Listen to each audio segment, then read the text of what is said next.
Hello guys, good morning. Meron tayong long ride this weekend and it's currently 3:35 a.m. Meron tayong kasama for this ride. Ang kasama natin ay si Butchie Kicks at magkikita kami sa Paliparan 7-Eleven.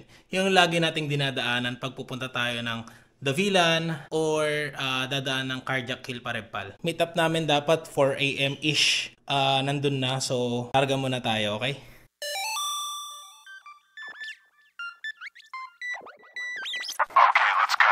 Hello guys, so madilim-dilim pa dito sa amin. Labas na tayo ng subdivision and while we're at it, let's talk about the route. So magiging ruta natin ngayon ay una, going out here sa 13 Martires, we'll be meeting Butchie Kicks doon sa 7-Eleven sa Paliparan, which is tapat ng Unitap Mall, and then diretso tayo ng Pavilion Mall. Next stop ay Narutoville. Pagkarating namin ng Narutoville, sunod ay sa Picard naman ang pupunta natin, which is the final destination. At dahil maaga pa, it's 3:37 a.m. Paspasin muna natin makarating doon para konting oras na lang yung hihintayin ng kung sino mang mauna doon. Kaya let's go!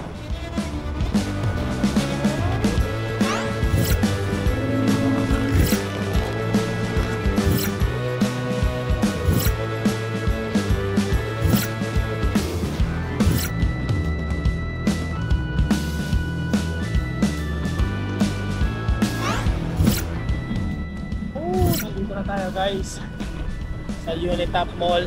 Mukhang wala pa si Butch and it's 4:17 p.m. Dito po ngayon. Sagad na tayo. Diretso na tayo dito.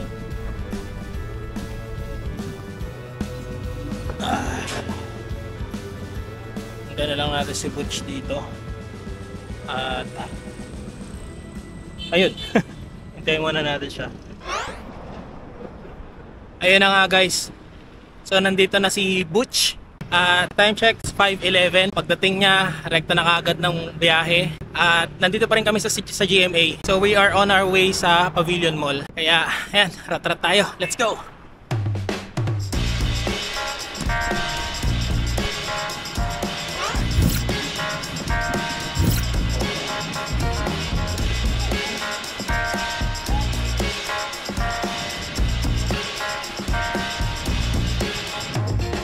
Baba na tayo ng Carmona guys.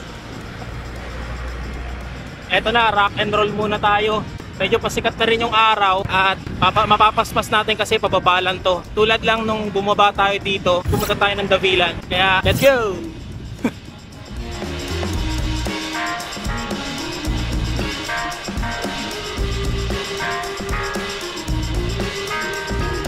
Carmona na kami guys. Meron na tayong mga nakakasabay dito ng mga siklista din. Siyempre, di natin alam kung saan ang tutunguhan nila. Nasa unahan si Butch.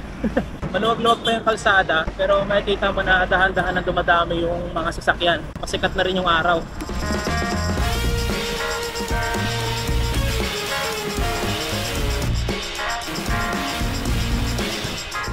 Dito sa Carmona, dire-diretso lang at patag.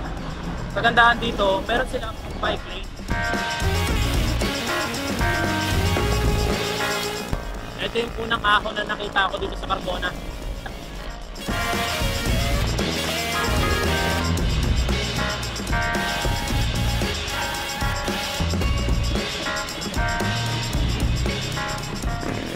Welcome to Binyan guys. Dito na tayo sa Binyan City. In a matter of few minutes nakarating kami sa Binyan. Parang ganun lang pala kalapit, no?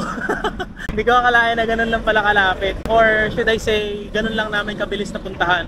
Kasi pa downhill yung dinaanan namin eh. Going through Carmona, then Carmona. Puro patag lang. Meron lang isang ahon yung doon sa may tulay na dinaanan natin. Which is nasa ilalim natin is expressway. So far ngayon, medyo umaambon-ambon. At ang bilis ni Butch. Hindi tayo makasabay. 29er yata yung bike niya. Parang napaka-smooth lang ng padjak niya sa atin. Parang isang padjak niya sa atin tatlo. Parang ganun.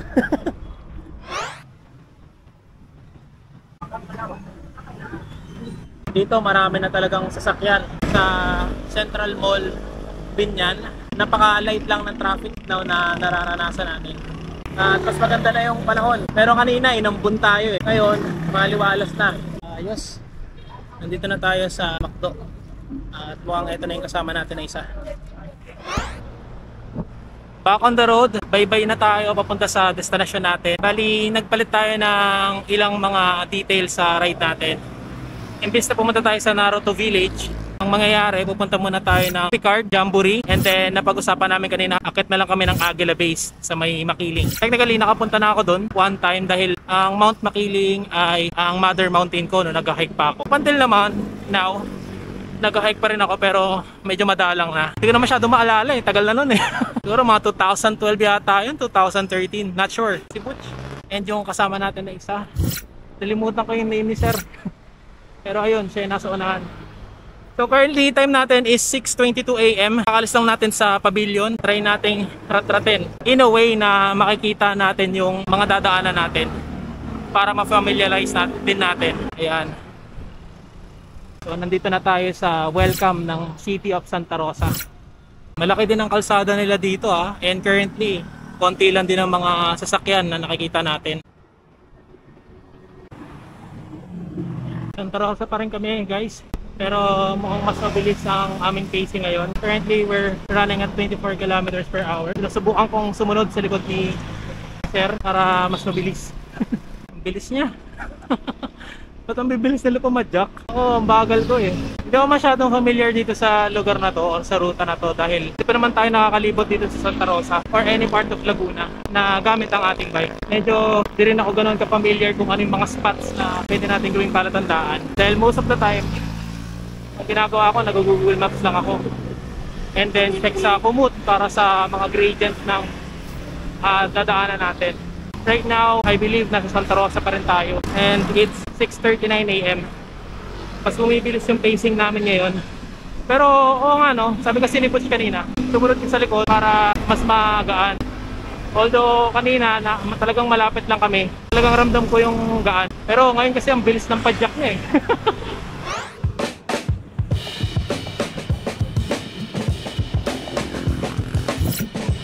Dito na tayo sa Pulo, sa Kabuyao guys. Tinutumbok natin yung Kalamba. Napakaraming sasakyan, saka lalo na motor. Kung makikita nyo. Si sir nasa unahan. Ang hirap niya kabulin.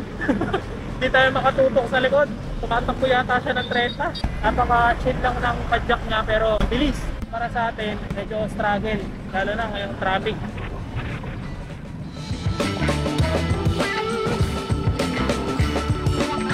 Tingin ko nasa Kabuyao pa rin tayo guys. Tumatakbo tayo ng 27 ngayon. Nakakahabol-habol na tayo pero kailangan talaga ng pwersa. Napapansin ko rin, medyo naiilang ako kasi hindi ko nakikita yung daanan sa harapan ko. Kaya nahihirapan ako mag-focus tumutok. Pero mapapractice din natin yan.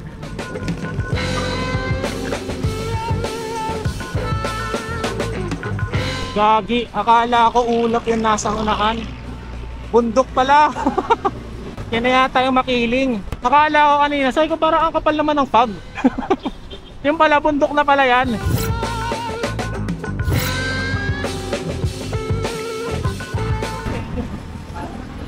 Kanan.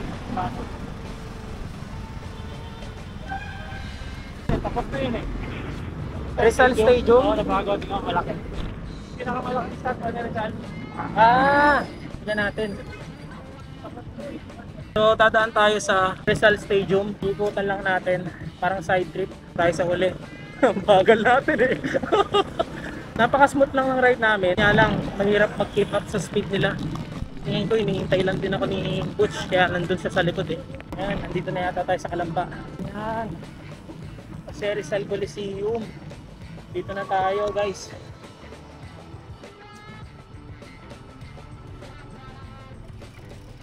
Yan, sa Rizal Coliseum. Ba, laki.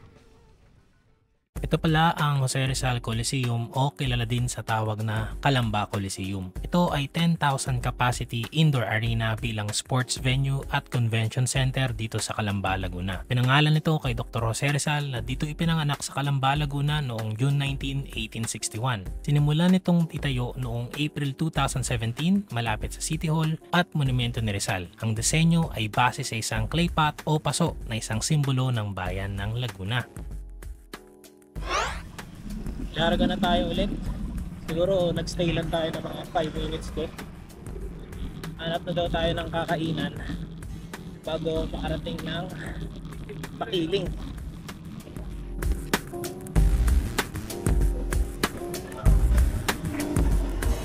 Wow! Nakikita nyo ba yan? Mount Makiling yan, guys. Grabe. Ngayon ko lang ulit nakita ang Mount Makiling. Pagkatapos ng unang akyat ko dyan, hindi ko na siya nakita ulit. Ngayon ko lang ulit nasulya pa ng Mount Makiling.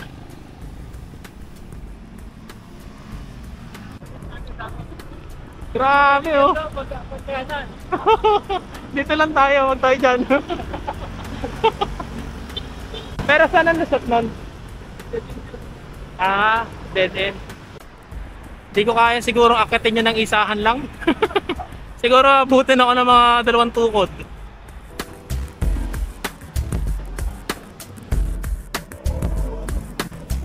Touchdown, Los Baños, Makiling. Nakikita ko lang to madalas kapag nanonood ako ng mga vloggers. Pero nandito na tayo ngayon. Barangay Tadlac, yun tayo sa Los Baños. Grabe, ang ganda oh. Solid. Saktong kakalagpas lang namin dun sa Los Baños Makiling na post. Ngayon parang nagsisimula yung mga medyo maliliit na ahon. Dito tayo sa huli. Try natin kumip up dun sa dalawa. Dahil alam mo naman, mabagal talaga tayo. Mga 29er pala yung gamit nila. And sabi ni Boots talagang parang maliit yung frame sa akin na 27.5. So maybe at least we can upgrade soon. Diba? Ang temperatura dito, malamig. Although syempre maraming usok kasi nasa national highway tayo. Kaya ayan, naka-mask tayo. Pero other than that, wala kang problemahin dito. Siguro maganda rin ang binigay sa atin na panahon kasi medyo makulimlim, although trick ang araw. May mga ulap. Kakain?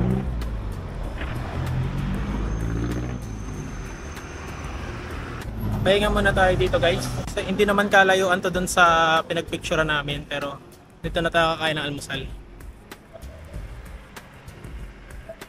Yan. Kasi baka wala na tayong makainan dun.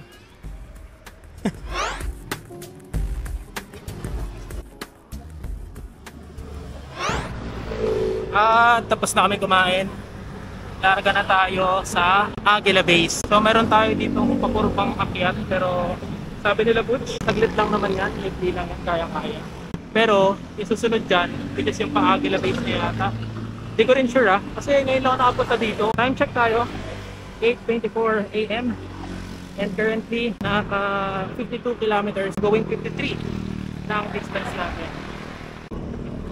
Yan, nag right turn tayo dito sa municipal hall yata to. Yan, medyo paahon na to dire-diretso na to. Ito na ba yung pa-Aguila Base? Pa-Aguila Base na to? Hindi pala, Boy Scout. Boy Scout. Dito. Yun. Dito pala. So guys, pa-Picard na tayo. Hindi ko kasi alam eh. Dahil talagang first time ko pumunta dito. Buti meron tayong mga nakasama for today's ride. Ayan, kung makikita nyo, medyo paahon na to. Ayun, ito na yung Picard pala. Ayan. Woohoo! Ito rin yung tinatawag na lang Jamboree Road, no? Yun. So ito pala yung Jamboree na nakita natin dinaanan ni Mr. Happy Biker. Ayan, Philippine Council for Agriculture, Aquatic and Natural Resources Research and Development, hence Picard. Walang ya. Oo. Achievement yun kapag inaahon mo. Tapos sa gilid makikita natin yung Mount Makiling. Pero sa ngayon, itong inaahon muna natin ang ating masusulyatan.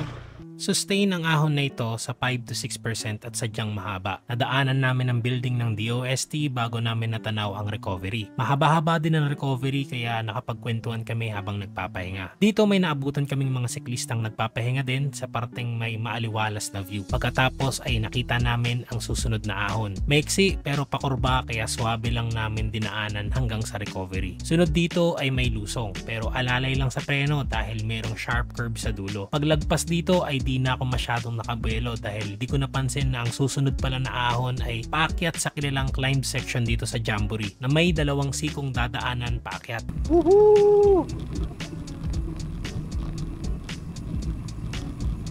Gagi! Buelo tayo! Ang ganda!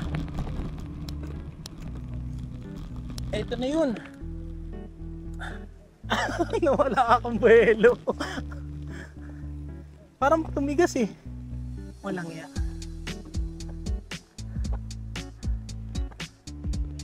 Nawalan ako ng buwelo. Babalik ako. Balik tayo guys. Nawalan ako ng buwelo. Ayan. Take 2. Take 2 tayo. Take 2. Yun. Ito na. Beluan natin to. Kaya natin kung kaya.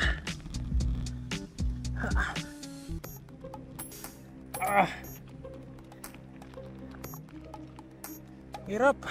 Kahit may buwelo pala. Mabigat. Ayun. Parang dun lang siya matigas. Pero after nun, kaya naman. Sobrang kunat doon.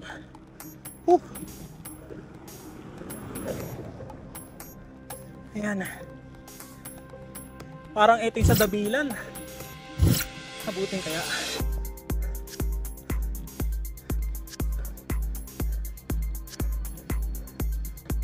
Tumuna na tayo. Nandun na sila. Grabe. Ayan guys, tapos na commercial. Back on saddle tayo. Nagpalit ako ng battery tapos nagpahinga tayo ng mga 2 minutes. Let's go. Akitin na natin to. Nandun na sila Butch. Gusto kong unti-untiin kasi mali yung gearing ko eh. Akala ko kaya kong tayuan ng tayuan. Pero hindi pala. Pero nakikita ko meron na ma-recovery dun. Kaya unti-untiin lang natin. Kahit mismo sa sasakyan nahirapan eh.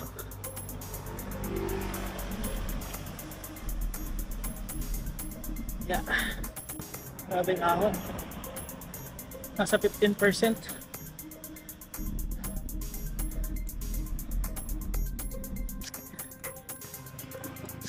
Grabe.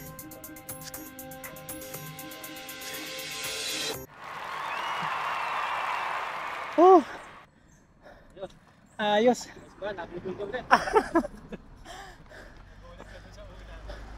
Nag-take to pa talaga ako eh, no? Kasi galing ka ng Luzon. Pagkatapos ng matinding climb na yun ay nagpahinga muna kami saglit.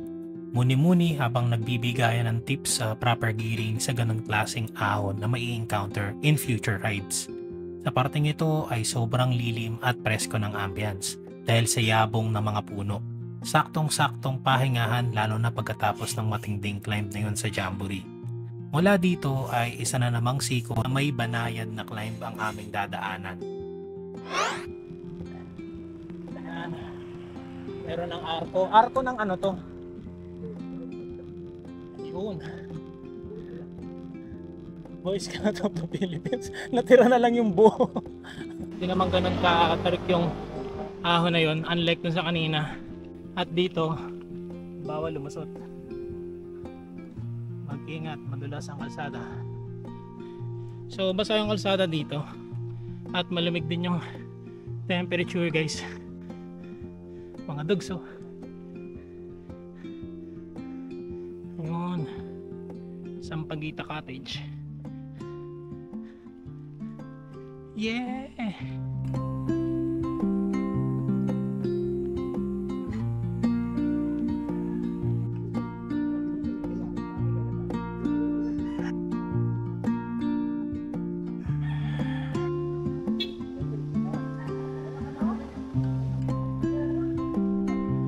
Nandito na tayo sa Boy Scout of the Philippines, guys. At marami rin ibang mga siklista dito. Ang ganda dito, guys. Napaka-challenging nung daanan papunta dito. At nag-take to pa talaga ako. Maraming mga naan dito ngayon na may dalang road bike, mountain bike, tsaka parang mga scooter yata to. Ayan. Siguro kapag Sabado Linggo maraming tao dito o maraming umakyat dito. Pero di ko sure. Matagal ko na rin gustong pumunta dito and ayun, nakapunta na tayo. Next natin ay ang Aguila Base. Isa pa sa maganda dito, guys, meron tindahan. So pagdating mo dito pwede kang mag-replenish tsaka bumili ng tubig mo. Water po. Magkano po?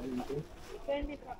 Okay, after ng ilang minutong pahinga, picture taking, kuha ng mga photos, we are going down to Aguila Base. Down kasi mukhang pababa ito eh. Pero sabi nila, di pa rin daw sila nakakapunta doon. Ang basehan lang nila ay yung isa nilang kasamahan before, recently pumunta dito. Tapos, hindi daw nagreklamo. So, mukhang reliable naman ang source ng ating information. Yan, nakuna na sila. Talagang pababa siya. Negative 8.5. Good morning po. Good morning po. Oopsie. Mamaya, carry tayo dito. Kung dito tayo babalik. Uwi. Yan, dito tayo sa kanan.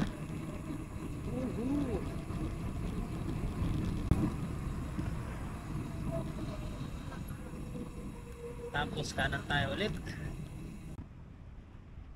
Ahon na to. Ito na nga tayo. Umpisa pa lang yan, huwag mag-alala. Umpisa pa lang yan. Pa-registration pa lang yan. Wala yan.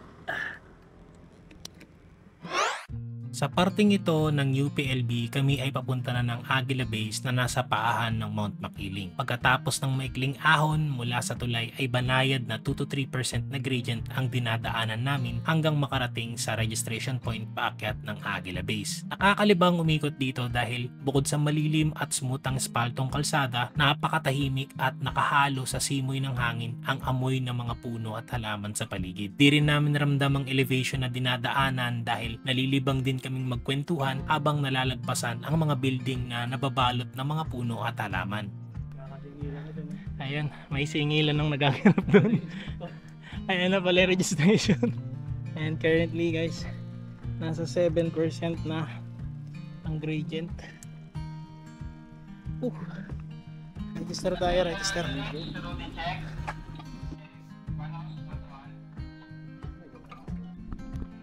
Yun. So guys, papasok na tayo dito sa Aguila Base. Yun o, Flat Rock Trail pala ang tawag dito. So meron siyang entrance, 30 pesos, and then mag-iiwan ng ID. So yung ID, isa na lang iniwan natin, no? Ayun. Tapos sabi ni Kuya, nakausap namin na galing sa taas, nasa 5.5 kilometers yata pataas dito. Tapos meron daw tindahan, nagtitinda ng Peking duck. Ay, mami pala, mami. So right now nasa 10% yung gradient. Medyo smooth naman. Lakas kasi ng Diora, guys. Ayun, hanggang doon, no? Paahon. Meron naman siguro mga recovery to, no?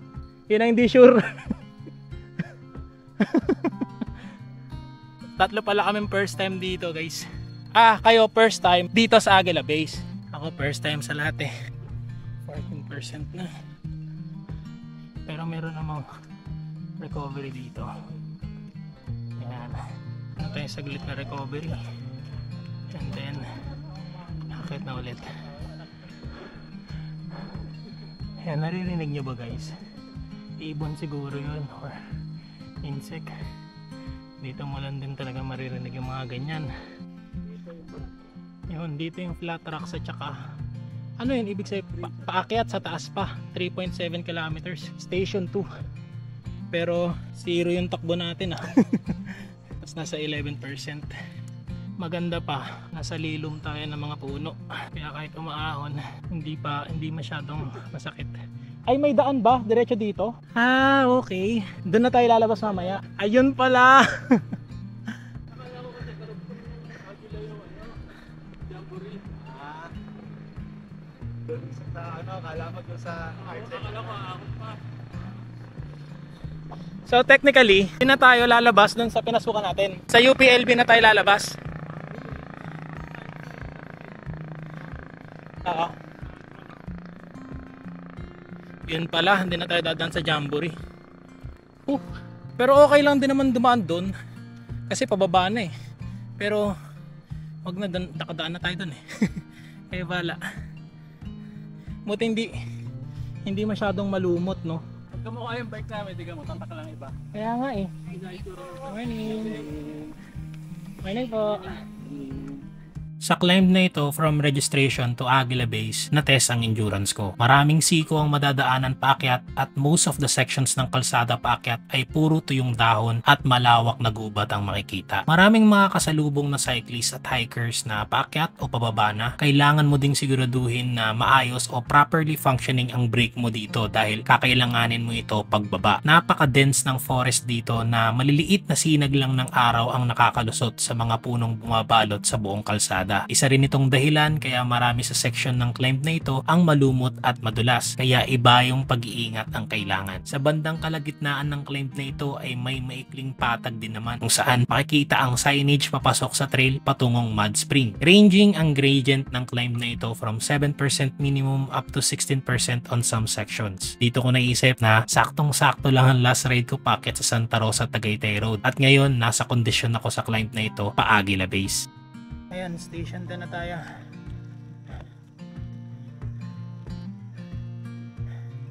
Finally guys, Aguila Base is here. Grabe. Finally. Maating tayo dito ng 10:36 AM at 65 kilometers.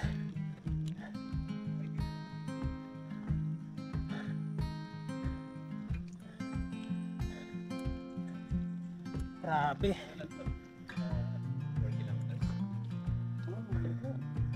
Haba. Sa dulo daw yung Strava. Dulo. Doon? Seryoso?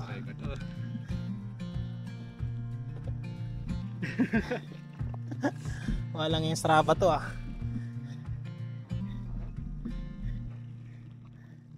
Dulo lang. Yay!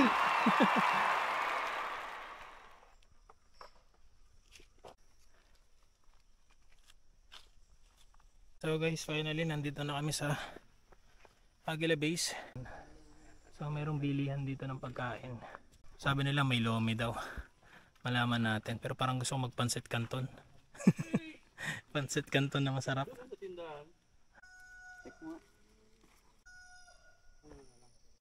Mura lang po dito. Parang pansit canton. Magkano pansit canton ka? Pansit canton din kaya. 30 ang paluto. Lamig dito.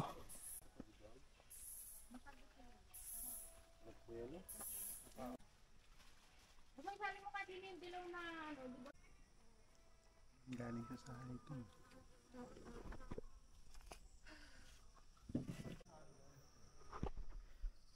Alright, so it's 11:52 AM and ngayon na ang time para umalis kami para hindi kami gabihin. Ang distance na na-cover natin is 65 kilometers, 0.35. Ayan. And ngayon pa uwi, hindi tayo dadaan ng Carmona kung saan tayo bumaba kanina dahil para sa akin napakadelikado at saka mahirap gawa ng mabibilis yung mga sasakyan tapos walang mga designated na space for cyclist. Kaya ang gagawin natin, bababa tayo ng Muntinlupa, then doon na tayo dadaan Padaang Hari, Molino, District Imus, and then highway sa Dasma, and then uwi ng 13. Yeah.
Smooth at safe kaming nakababa mula Aguila Base hanggang dito sa UPLB mismo. At dito na rin kami lalabas pa uwi. Tirik na tirik ang araw pa uwi pero napapawi naman ang magagandang view ng bundok at paminsan-minsang malamig na hampas ng hangin. May bahagyang traffic kaming nadaanan sa Pansol. Paglagpas naman ay smooth at mabilis ang naging ride namin hanggang makarating sa Muntinlupa kung saan kami nagkanya-kanya. Inabot din ako ng gabi sa kalsada pero di ko ramdam yung pagod dahil sa mga spots na napuntahan natin sa ride na to. Salamat kay Butch at Brian sa isang masaya at malupit na ride. Kung umabot ka dito sa dulo, salamat sa panonood. Hanggang sa susunod na ride at see you on the next vlog. Ingat!